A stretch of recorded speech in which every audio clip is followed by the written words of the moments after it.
Hello everyone, welcome to my YouTube channel. আশা করি সবাই খুব বেশি ভালো আছেন, সুস্থ আছেন। আজকে আমরা একটা প্যাটার্ন দিয়ে টাইপোগ্রাফি করার চেষ্টা করব, আপনাদেরকে দেখাবো। আপনারা অলরেডি থাম্বনেলে দেখেছেন পেন্সিল। সো আজকে চেষ্টা করব কিভাবে এই টাইপোগ্রাফিটি একটা প্যাটার্ন তৈরি করব আমরা ইলাস্ট্রেটরের মধ্যে। ওই ইলাস্ট্রেটরে প্যাটার্ন তৈরি করে ওই প্যাটার্নটা আমরা টাইপোগ্রাফিতে কনভার্ট করার ট্রাই করব। ওকে, সো খুবই ইজি একটা টিউটোরিয়াল হবে, খুবই শর্ট একটা টিউটোরিয়াল হবে। পুরো ভিডিওটা দেখবেন, খুব ইজিলি কিন্তু আপনারা এই প্যাটার্ন ডিজাইনগুলো বুঝে যাবেন এবং প্যাটার্ন দিয়ে কীভাবে আপনারা আরও সুন্দর সুন্দর জিনিস তৈরি করতে পারেন সম্পূর্ণ বিষয়টা কিন্তু আপনারা বুঝতে পারবেন। সো আশা করি ভিডিওটি সম্পূর্ণ দেখবেন। কথা না বাড়িয়ে চলে যাই টিউটোরিয়ালে।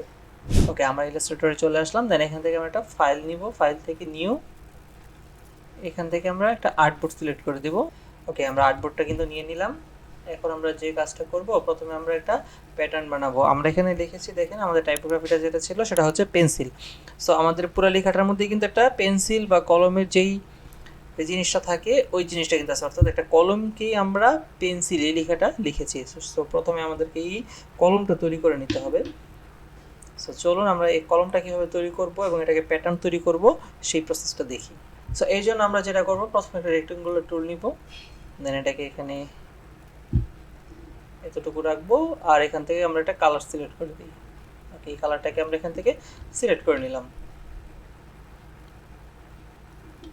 ঠিক আছে, তারপর আমরা যেটা করব, এটাকে আরেকটা কপি করব, এটাকে আরেকটু ছোট করে দিব, আর এটার কালারটাকে আমরা এখান থেকে হালকা করে দেব।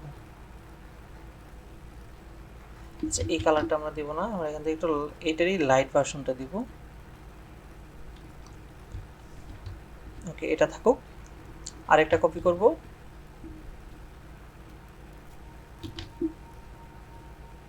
দেন এটাকে আরেকটু ছোট করব, এটাকে আরও একটু লাইট করে দিব।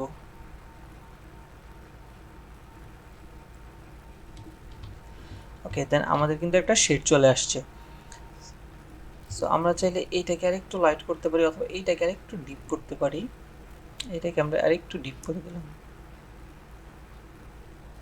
ওকে, তারপর আমরা যেটা করব সেটা হচ্ছে, আমাদের যে সামনে কলম থাকে, কলমের বা পেন্সিলের যে চোখা অংশটা থাকে সেটাকে আমরা আঁকবো। এই জন্য আমরা এখান থেকে চলে যাব স্টার টুল অথবা পলিগন টুল, যেখানে একটা নিলেই পারেন। আমি স্টার টুলটা নিব, এখান থেকে পয়েন্টস থেকে আমরা দেব 3, তারপর ওকে।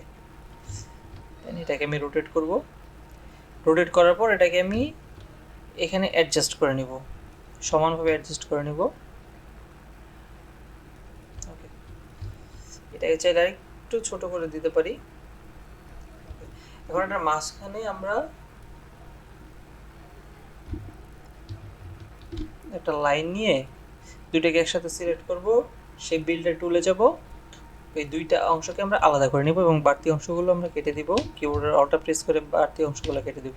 ওকে, এখন কিন্তু আমার এই দুইটা কিন্তু আলাদা আলাদা হয়ে গেছে, আমাদের এখানে রং দেওয়া নাই, এর জন্য জিনিসটা বুঝতে পারছেন। আমি এখান থেকে কালারটা দিয়ে নিই, এটাকে দিব আমি ব্ল্যাক, এটাকে দিব একটু অ্যাশ কালার টাইপের, বা ওইটার দুইটা শেড নিচের ব্ল্যাক কালারটা আমি ইউজ করব।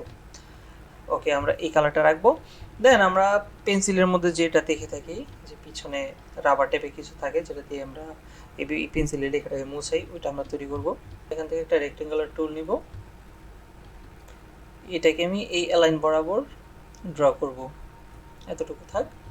ওকে, এখন এখান থেকে আরেকটা ইলিপস টুল নিব, দেন ইলিপস টুলটাকে আমি এভাবে রাখি, আর এটার কালারটা দিব আমি এটা। ওকে, এইটাকে এখানে একদম মিডল বরাবরে রাখবো, এই ব্ল্যাকটার মিডলে থাকবে আমার এই রেক্টেঙ্গুলার টুলটা। এটাকে আমরা পিছনে দিয়ে দিই, মাউসের রাইট বাটন ক্লিক করব, অ্যারেঞ্জ সেন্ড টু ব্যাক। আচ্ছা, এটা এখান থেকে মেবি সরে গিয়েছে, সমান করে দিব। সেমভাবে এটাকেও আমি এখানে কর্নারটা মিলিয়ে দিব, আর এটাকে আমরা একটু বড় করে নিই, বড় করে জিনিসটাকে আমরা মিডল করে দিলাম।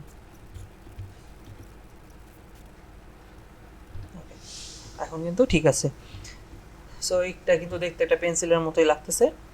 সো এখন চলুন এই পেন্সিলটাকে কিভাবে আমরা একটা প্যাটার্ন তৈরি করব সেই জিনিসটা বা সেই প্রসেসটা আমরা দেখি।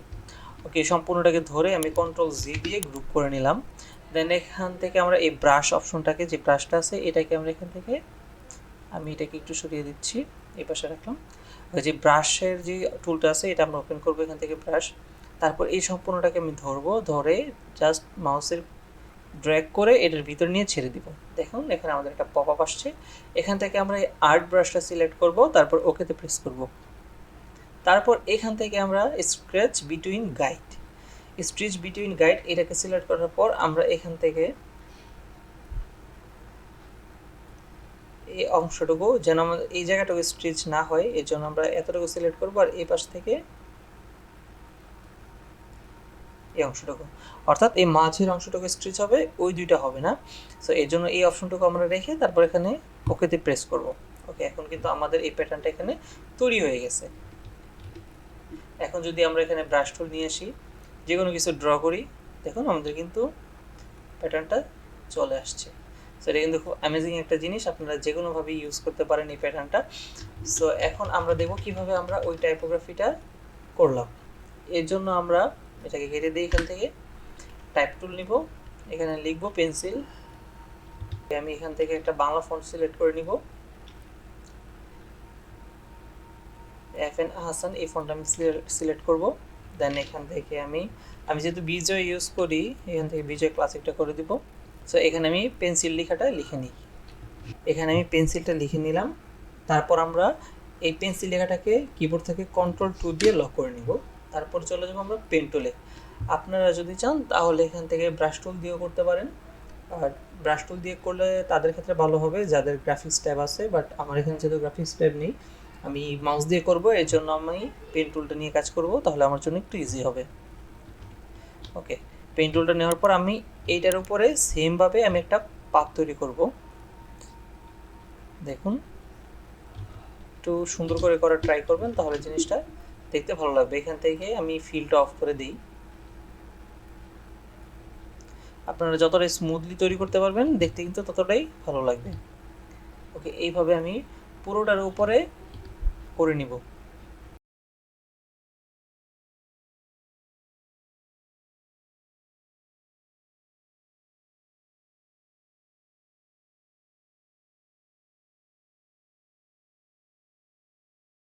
ওকে, আমি কিন্তু এখানে সম্পূর্ণটাকে পাত করে ফেলছি। ওকে, এখন এটাকে আমি উপরে নিয়ে যাই, দেন Ctrl+2 দিয়ে এটাকে আমি বাইরে নিয়ে আসলাম আর্টবোর্ডে। দেন আবার ওই সম্পূর্ণটাকে সিলেক্ট করে যদি নিচে নিয়ে আসি, তারপর এখান থেকে যদি আমরা এই প্যাটার্নের উপরে ক্লিক করি, দেখুন আমাদের এটা কিন্তু হয়ে গেছে, বাট এটা দেখতে কিন্তু কিছু বোঝা যাচ্ছে না। এর জন্য আমরা কী করবো, এটাকে সিলেক্ট থাকা অবস্থায় স্ট্রোকে যাব, স্ট্রোক থেকে আমরা স্ট্রোকটাকে কমিয়ে দিব। ওকে, এবার দেখেন বোঝা যাচ্ছে। সো এইভাবে কিন্তু আমরা খুব চমৎকার চমৎকার ক্রিয়েটিভ কাজগুলো কিন্তু আমরা এইভাবে করে ফেলতে পারি। আপনারা চাইলে এটাকে একটু মডিফাই করে নিতে পারেন, আমি যেমন একটু করে দিচ্ছি এখানে।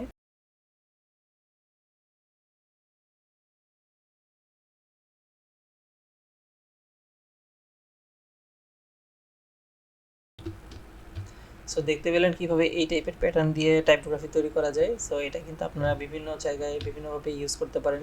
এখানে আমরা এইটা লিখেছি, এছাড়াও আপনি বিভিন্ন কিছু করতে পারেন, বিভিন্নভাবে ইউজ করতে পারেন এই জিনিসটাকে। সো আশা করব আপনারা সম্পূর্ণ ভিডিওটা বুঝতে পেরেছেন। আপনারা চাইলে এই ধরনের টাইপোগ্রাফিগুলো তৈরি করতে পারেন। তো ভিডিওটি ভালো লাগলে লাইক করবেন, শেয়ার করবেন এবং কমেন্টে জানাবেন কেমন লেগেছে। সো এই টাইপের ছোটো ছোটো আরও টিপস জানতে অবশ্যই আমার চ্যানেলটি সাবস্ক্রাইব করে রাখেন। দেখা হবে পরবর্তী ভিডিওতে। আল্লাহ হাফেজ।